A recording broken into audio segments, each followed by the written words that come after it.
agreement. Back at our table this morning, Congressman David Price, Democrat of North Carolina. Congressman, the Iran nuclear deal. What are you expecting to hear from the president? CNN reporting that the announcement of what he's decided will come tomorrow. Well, I'm afraid I expect, because there's been a lot of news coverage in advance, that he will decline to certify what everybody knows to be true. That is that Iran has abided by the terms of the deal. Why do you say, and what evidence do you have that Iran has abided by the deal? Every body that is to look at this, starting with the IAEA, all of our allies, there's no evidence whatsoever that Iran has violated the nuclear deal, because it hasn't violated the nuclear deal. What about some technical issues that have gone on? What have you heard about that? Well, there was a technical issue involving a slight exceeding of the limit with respect to heavy water that was immediately corrected. The inspections are daily. The inspections are intrusive. If the inspectors want to go to places that they suspect activities going on, the bar is very low to getting access to those places. The deal is working as intended. The question is, does the U.S. live up to its obligations under the deal? That's ironic. That's ironic that this country that we view as an international outlier, all of a sudden the roles are reversed, and it's the U.S. that's breaking faith. It's the U.S. that's not upholding its end of the bargain. It's the U.S. that's breaking with our allies. It's the U.S. that's making Iran a more sympathetic country. I mean, that's quite a feat, and the president needs to really think hard before he makes this decision. I say this is what's being predicted. I hope it's not cast in stone. I hope the president will certify, as he should, as every objective observer, inspector. Well, according to Ann Gierney's piece in the Washington Post, President Trump's aides came to him and they said he put his team to work on a range of other options, not the binary decision of whether to certify or not, including a decertification option that would involve Congress and would not immediately break the deal. It goes on to say that under the expected announcement, the president will declare the deal is not in the U.S. national interest while stopping short of recommending renewed nuclear sanctions. So what does that mean to you then? Well, it means he's trying to have it both ways. I'm thankful that those more prudent observers or advisors are around him. There is this law in place, the Iran Agreement Review Act, which does involve Congress, and it was first put in place to make sure that President Obama stayed in line. Now it might have the effect with President Trump of bypassing the worst consequences of his decision. I hope so. I think it's still a very, very risky decision. How does the law allow him to bypass decertification? All right, here's how it works. It's his obligation to certify, and as I said, there were all kinds of reasons he should certify. It's very, very risky not to do what the evidence suggests is he should do. But if he chooses to go against the evidence and to decertify, then Congress does have 60 days under this law to make the decision about whether to reimpose sanctions.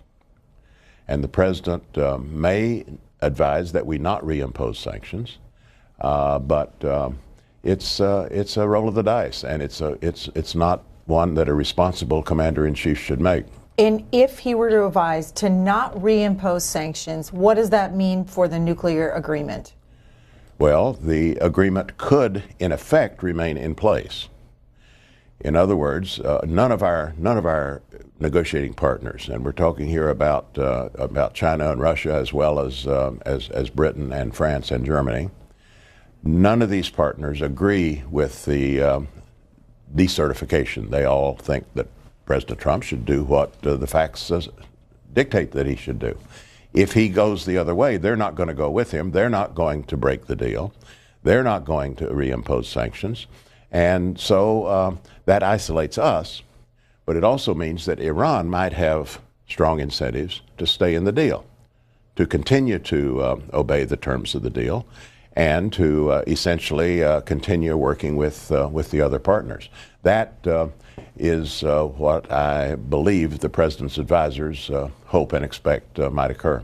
The president has said when he was campaigning that he didn't think it was a good deal that the Obama administration struck with Iran and these other countries, because they believe the deal should also include human rights violations and the proxy wars that Iran wages with Hezbollah and in Yemen and other areas around the world. Is there something Congress can do to pressure Iran on those issues? Yes, and we have repeatedly. The deal was never about the non-nuclear issues. And the negotiators will tell you, if they had brought those other issues in, and there is plenty of bad behavior on Iran's part to worry about, but if they had brought those other issues in, the ballistic missile testing, the Hezbollah support, and so on, then they would have had to give on the nuclear points. In other words, that's the way a negotiation works. You don't entirely get your way. So their decision, and I think it was the right decision, was to make the nuclear deal as tight as possible, to make it as stringent as possible, and to leave these other issues to deal with in other ways. There still is a whole raft of sanctions that apply to the non-nuclear violations. American businesses aren't doing business with Iran, believe me, because those other sanctions remain in place.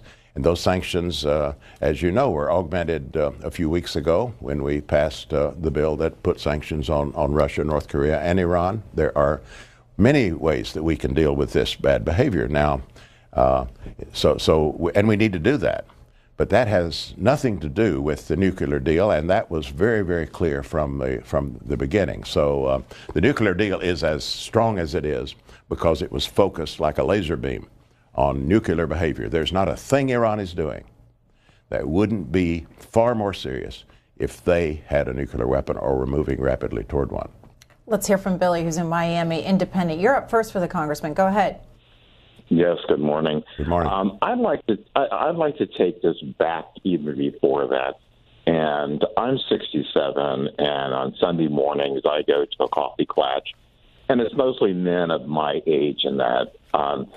The conversation that we're having now is that we remember how they paraded our embassy personnel out with blindfolds, and they were in our embassy, and they were going through papers and that. Excuse me. My question is, did Iran not invade the United States by invading our embassy, which is considered land owned by the United States? It's as if a small portion of our country is in Iran. We all agree, almost 9 to 10, that they invaded our embassy. Game over. We should have never given them their money back. That was the deal breaker in diplomacy, and that's why we have an embassy in that. We are so angry, well, moderately angry, that we gave them that money back. That should not even have been on the table. And the last thing I wanted to say is, when you say laser beam and that, isn't that kind of blindfolded, like when you put on a horse so they can only see forward, they can't see what's going on around them? And I'll take my comments off the line. And thank you so much for the discussion. All right, Congressman. Sure. Well, no, the laser beam analogy, I think, is quite accurate. The nuclear negotiators wanted to deal with the nuclear threat. And that was quite clear. You negotiate with your adversaries, not with your friends. And so there's going to be some shortfalls from our point of view of any agreement we make. If we weren't ready to accept that, we'd never make any agreement. So I think the decision was correct to make this nuclear agreement as tight as it is, and it's the most intrusive, the tightest agreement of this kind ever made anywhere. And you recount the history with Iran. Yes, a very, very negative history. A lot of memories that you bring back, and that makes it all the more remarkable that we were able to get this international coalition together, which included China and Russia, by the way. It's just a remarkable diplomatic achievement, and we need to uphold it and not slide back. Now the question about the frozen assets. These were frozen assets that Iran did get back by virtue of abiding by the deal. But what happened at the front end was a basic dismantling of Iran's nuclear program. They didn't get a dime back until they had reduced their nuclear stockpile by 97%, until they had dismantled their high-end centrifuges, until they had poured concrete into the center of the Iraq heavy water reactor, until they had done a whole series of things that basically took their nuclear capacity to a non-weapons grade, and also admitted the inspectors, admitted the whole regime that would make sure that it stayed that way. Only then were the assets returned, and those were not those were Iranian funds that had been frozen, by virtue of earlier conflict. Melvin in Lithonia, Georgia, Democrat. Yes, I have a question for your guest. My question is this: what effect will decertification have on the North Korean negotiations? And keep in mind also the fact that the North Koreans also seen what we did with Gaddafi and what we done in terms of what he agreed to give his program and what they did with him. And then third, I'll ask this thing.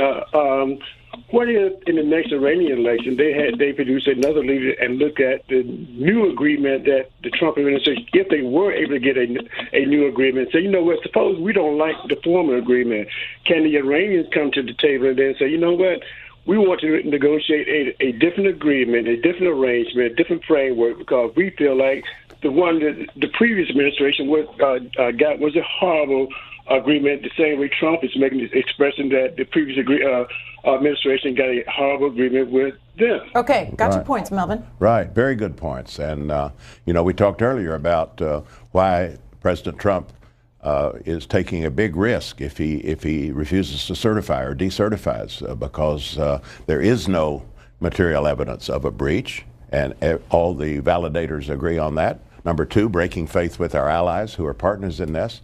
And then our caller brings up the third major point. Why would any country, including North Korea, ever trust us again? Is this the way we deal with our international obligations and our international agreements?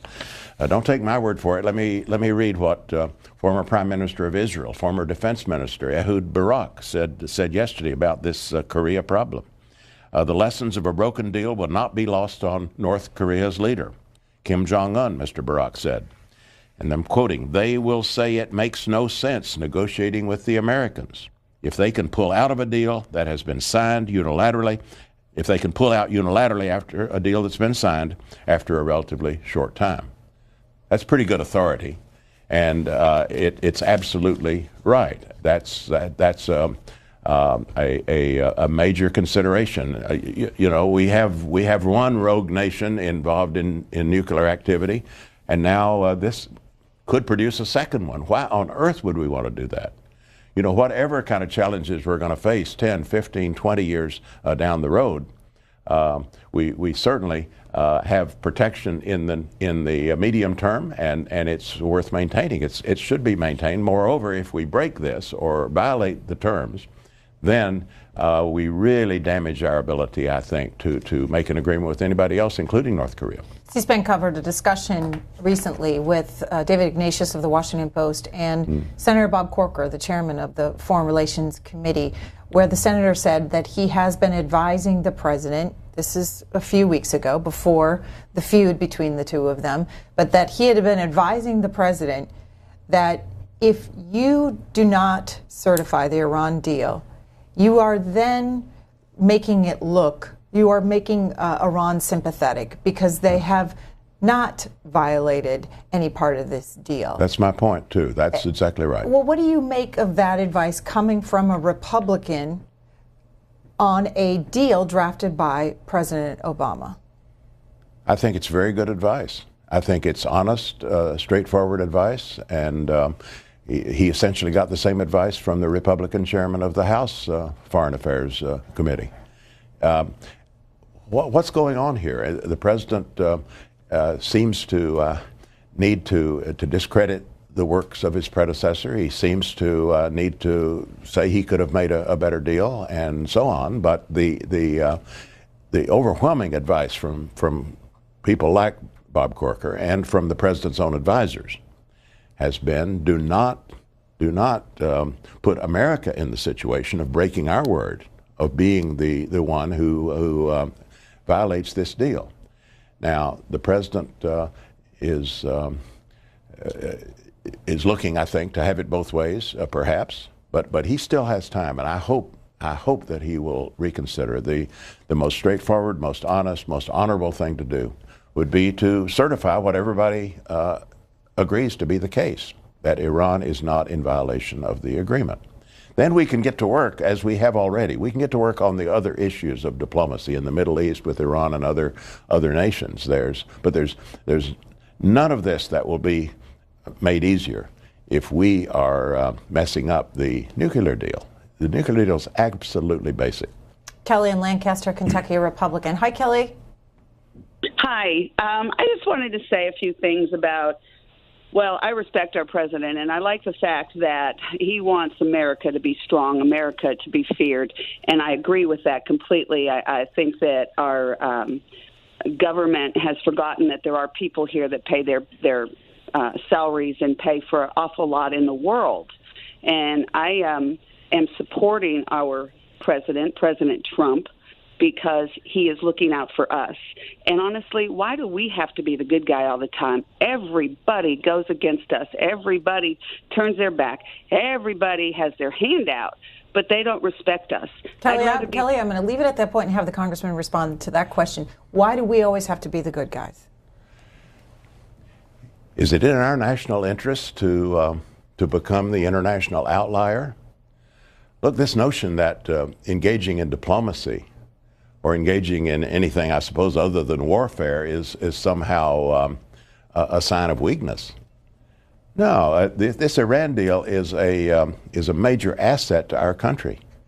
This Iran deal, to have Iran's nuclear capacity not just frozen but degraded, that is a win for America.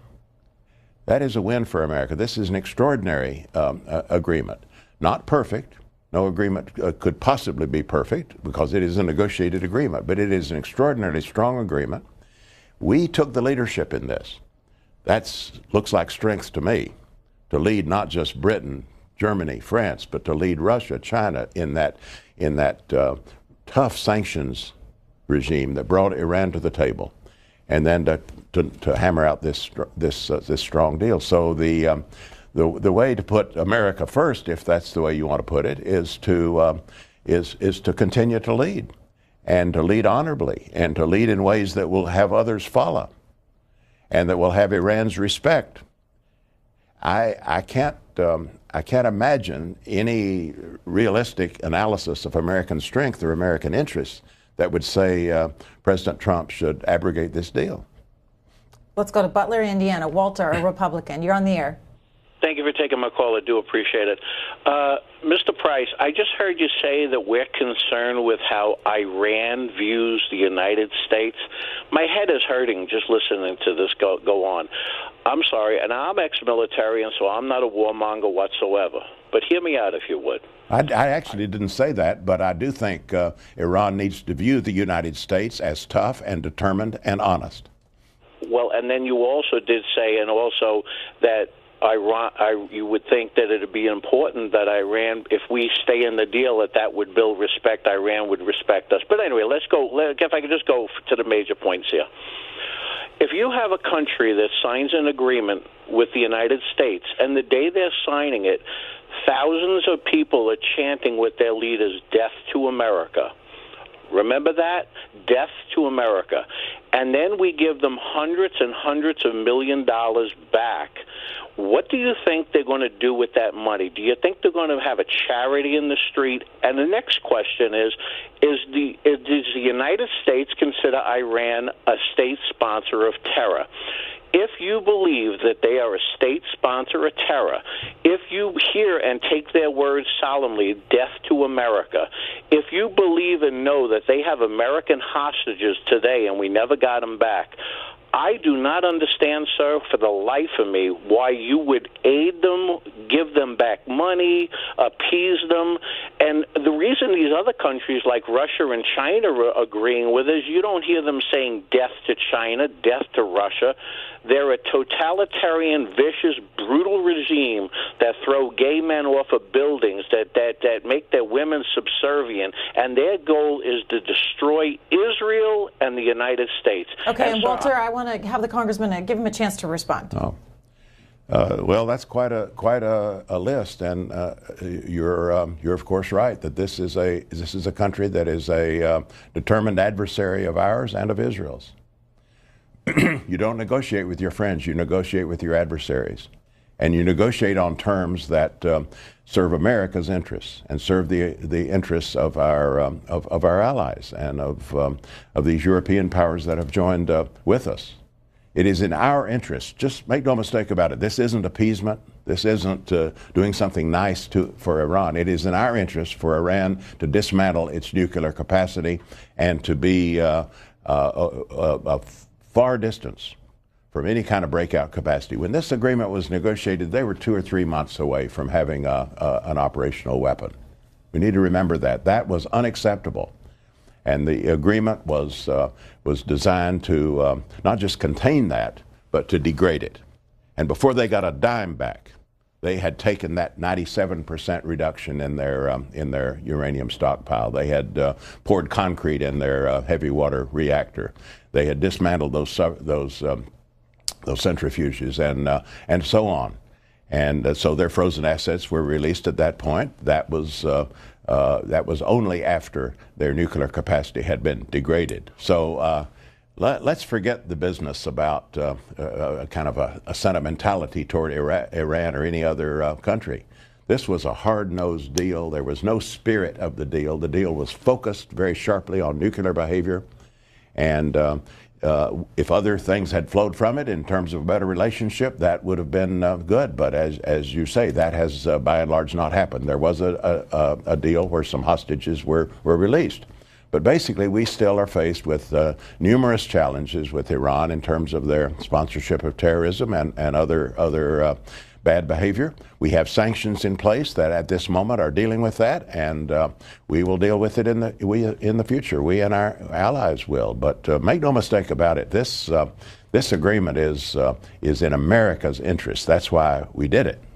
Congressman, on the domestic front, the Washington Post this morning with the story about your colleague Al Green of Texas putting forth an impeachment resolution on the floor. It was not brought to a vote, the Washington Post reporting. He did not take that next step because of pressure from the Democratic leadership.